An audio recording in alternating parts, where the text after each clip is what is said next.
Hi guys, I'm Dakota from LivBay Lash, and today I'm going to be doing a removal for a client who has had an allergic reaction to her lashes, so we want to be as gentle as possible, and I'm pretty much going to show you step by step how we do it.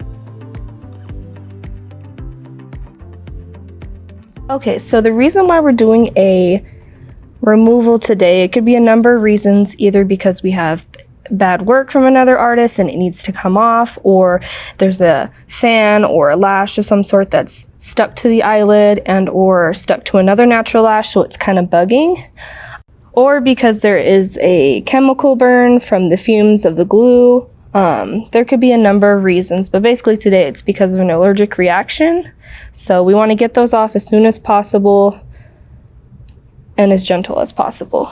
And you always want to make sure you check in with your client to make sure the eye pads feel okay. They're not riding up into the lash line, not poking. So now that we have the eye pads all set and ready to go, we're going to go ahead and put on the remover. So when we put on the remover, you want to focus on putting it on the bases where the glue is.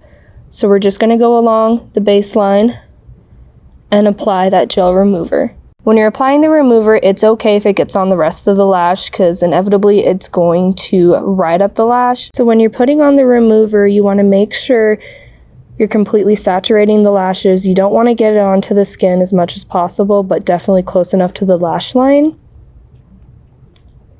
And again, that's why we have the clear tape there to help protect and to where you can have that ability to get a little bit messy and put it everywhere because you want it to really saturate and get down to that glue. And so what the gel remover is basically doing is eating away at the glue and really getting in there. As you could tell, they're just kind of popping up as we go, but you really want it to be able to set in there for a good 6 to 10 minutes to really kind of saturate in there, and then go back through and start trying to swipe them off gently. So it's been a couple minutes and we're going to go through and kind of check to see if any of them are ready to slide off yet. So you're just going to go through and gently kind of swipe up with it. And as you can see, 2 of them are already falling off. The goal of this is basically to remove all the lashes that you possibly can and the glue. So sometimes when a lash falls off, it leaves a little bit of a remnants of glue. And it's kind of hard to notice sometimes, so you definitely want to make sure that you're going in there and making sure all that glue's off, all the natural lashes as well. Even if you take the fan off, that glue still might be remaining. So far so good. Everything's coming off fairly easy. We still have a couple that are being a little difficult, so if anything, you can always reapply the gel and let it sit just a little bit longer and just kind of keep working at it.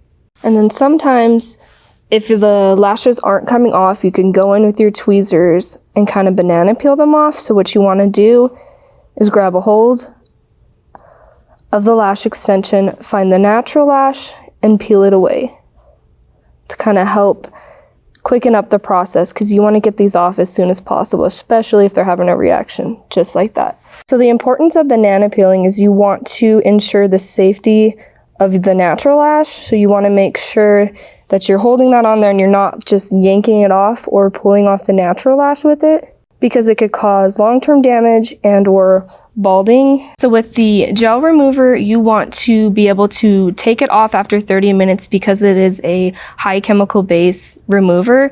You don't want to leave it on too long because it could start to burn. It's a little too strong, so you want to make sure that you're getting it off every 30 minutes and reapplying if you need to. Whereas the cream remover gives you a little bit more leeway. You could put it on as many times as you need to be able to get that off the natural lash. Whereas the gel remover, you have to change it in between. So for the final process of the removal, you're going to go in with your LivBay lash cleaner, do about a pump or so, put it onto the natural lash to get and remove and clean all of the remover off your natural lashes.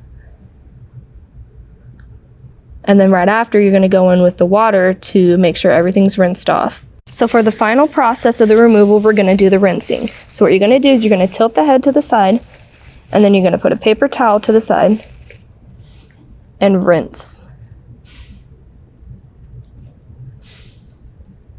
About a couple times. Then you're going to go back in with the same paper towel and pat it dry. And then once you're done with the rinsing, you're gonna go back in and make sure everything is dry. And then we're gonna remove the eye pads.